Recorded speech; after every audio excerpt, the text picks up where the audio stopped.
سب سے پہلے یہ ذہن میں رکھیں کہ ہم میں سے کوئی بھی پیغمبر نہیں ہے کہ جو ہم لوگوں سے یہ مطالبہ کریں کہ اتقوا اللہ واطیعون، کہ اللہ سے ڈرو میری اطاعت کرو، ٹھیک ہے۔ آپ زیادہ سے زیادہ ان سے ایک اچھے کام میں تعاون کی اپیل کر سکتے ہو، اور ہر بندہ اپنی استطاعت کے مطابق آپ کے ساتھ کر سکتا ہے، اور جتنا کوئی ذمہ داری زیادہ سمجھے گا اتنا زیادہ آپ کے ساتھ تعاون کرے گا۔ اگر وہ آپ کے مشن کو، مقصد کو سمجھ رہا ہے کہ اچھا ہے، تو وہ اتنا ہی آپ کے ساتھ ہوگا جتنی اس کے ساتھ دلچسپی ہوگی۔ لیکن جبراً ہم کسی کو اپنے ساتھ نہ اٹیچ کر سکتے ہیں نہ جوڑ سکتے ہیں، ٹھیک ہے نا۔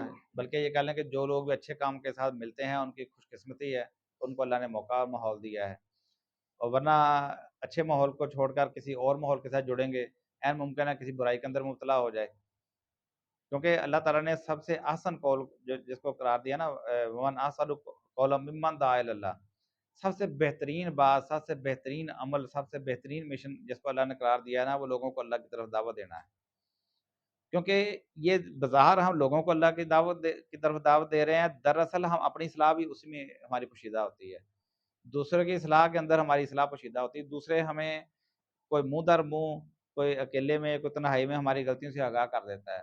یہ دوسروں کی اصلاح ہماری اپنی اصلاح کا ہی ایک سلسلہ ہوتا ہے، اسی لیے اللہ تعالیٰ نے اس کو احسن قول قرار دیا ہے۔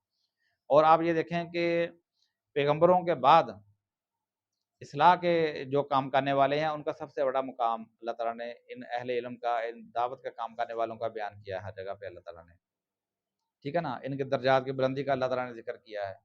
اور پھر آپ دیکھیں کہ انذار کرنا، انذار پیغمبروں کا کام ہے، انذار، ٹھیک ہے۔ لیکن اللہ تعالیٰ نے اس کے ساتھ ساتھ اہل علم کی بھی یہ ذمہ داری لگائی ہے کہ وہ علم حاصل کرنے کے بعد وَلِيُنذِرْ قَوْمَهُمْ إِذَا رَجَعُوا إِلَيْهِمْ لَعَلَّهُمْ يَحْذَرُونَ، کہ وہ اپنی قوم کے اندر انذار کریں۔ یعنی یہ کام کوئی معمولی کام نہیں ہے، لیکن جو اس کی اہمیت کو سمجھتے ہیں وہ لازمی طور پہ آپ کا ساتھ دیتے ہیں۔ لیکن آپ اگر سمجھ لیں کہ اس میں لیڈرشپ کا کردار ادا کر رہے ہیں غیر محسوس طریقے سے، آپ سب سے آگے ہیں، تو ہمارے اندر صبر اور برداشت بھی پھر لیڈروں والا ہی ہونا چاہیے۔ اللہ کے رسول صلی اللہ علیہ وسلم نے جب ابو موسیٰ اشعری رضی اللہ عنہ کو بھیجا ہے یمن کی طرف، تو آپ نے ان سے کیا کہا ہے؟ وہ وہاں ایک گورنر کی حیثیت سے گئے ہیں، تو ان کے پاس ایک سیاسی اقتدار بھی تھا نا، سیاسی اقتدار والا تو جبرن بھی بعض چیزیں نافذ کر دیتا ہے، لیکن آپ نے ان سے کیا کہا تھا؟ یسرو ولا تعسروا، کہ ان کے ساتھ آسانی کا معاملہ کرنا، مشکل نہ پیدا کرنا، بشرو ولا تنفرو، خوشخبریاں سنانا، نفرت پیدا نہ کرنا، ٹھیک ہے۔ اچھا ایسے آپ دیکھیں کہ رسول اللہ صلی اللہ علیہ وسلم کے ساتھی تھے صحابہ کرام، کیا سارے مخلص تھے؟ جنگ احد کے موقع پہ آپ دیکھیں کہ 1000 میں سے 300 علیحدہ ہو گئے، 1000 میں سے 300 علیحدہ ہو گئے، عبداللہ بن ابی کو لے کے علیحدہ ہو گیا۔ کتنی خطرناک بات ہے، رسول صلی اللہ علیہ وسلم کا اپنا دور ہے، آپ کے تربیت یافتہ لوگ ہیں، آپ کے صحابہ کرام کے تربیت یافتہ لوگ ہیں، 1000 میں سے 300 علیحدہ ہو گئے۔ اللہ تعالیٰ نے پھر بھی یہ نہیں کہا کہ انہوں نے سزا دے، انہوں پکڑو، انہوں نے نہیں، ان کے اوپر پابندی لگا دو، نہیں، اللہ تعالیٰ فرماتا ہے کہ نہیں، اگر یہ واپس آ گئے ہیں تو وشاورہم فی الامر، ان کو بھی مشوروں میں شامل رکھو، فاذا عزمت فتوکل علی اللہ، ٹھیک ہے نا۔ یعنی اگر پھر دوبارہ واپس آ گئے پھر مشوروں میں شامل کر لو۔ اچھا رسول اللہ صلی اللہ علیہ وسلم بھی پریشان ہوتے ہوں گے نا کہ یار اتنی محنت کی، اتنا سارا کچھ کیا، ہجرتیں کی، جہاد کیے، پھر بیچار لوگ ترے پھر دے ادھر دے، آئے گی نا بات۔ اللہ تعالیٰ نے موسیٰ علیہ السلام کا واقعہ بیان کر دیا سورہ مائدہ میں،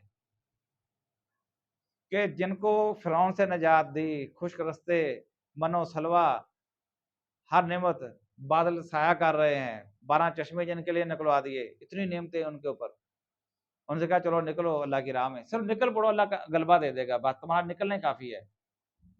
باقی سے قوم کیا کہتی ہے؟ موسیٰ تم اور تمہارا رب جا کے لڑو، ہم یہاں پہ بیٹھے ہوئے ہیں۔ کتنی بڑی پریشانی کی بات ہوئی ہوگی۔ ایک لیڈر ہی نہیں ہے، وقت کا پیغمبر ہے، اتنی محنتیں کی ہیں، فرعون کا مقابلہ کیا ان کے لیے، اتنے معجزات انہوں نے دیکھے ہیں، اس کے باوجود جب ان سے کہا نکلو اللہ کی راہ میں، تو وہ کہتے ہیں تم اور تمہارا رب جا کے لڑو، ہم یہاں پہ بیٹھے ہوئے ہیں۔ تو موسیٰ علیہ السلام نے کیا کہا کہ اللہ مجھ میں میری اس فاسق قوم میں جدائی پیدا کر دے۔ پریشان ہو گئے تھے نا، مایوس ہو گئے تھوڑی دیر کے لیے، پیغمبر تھے، انسان بھی تو تھے نا ساتھ۔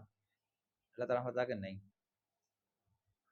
40 سال ابھی مزید لگیں گے ان کو، یعنی تمہاری ڈیوٹی وہی ہے جو تم ان کی تربیت کرتے رہو۔ تو معاملہ یہ ہے کہ ہمارا کوئی ایسا مشن نہیں ہے کہ ہم اپنی زندگی کے اندر کوئی ایسا انقلابی منصوبہ لے کے آنا، اپنی زندگی کے اندر ایسا انقلاب دیکھنا چاہتے ہیں، نہیں۔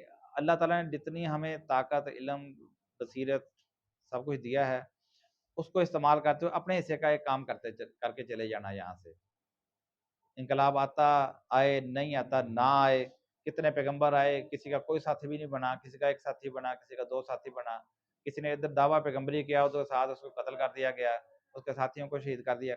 معاملہ یہ کہ ہماری تو اس حساب سے حیثیت ہی کوئی نہیں ہے کہ ہم کوئی ایسا بڑا خواب دیکھنا شروع کر دیں۔ ہماری اتنی ہی ذمہ داری ہے کہ جتنی اللہ نے سمجھ دے دی ہے، اپنی طاقت اور استطاعت کے مطابق لوگوں تک اس کو پہنچانا ہے۔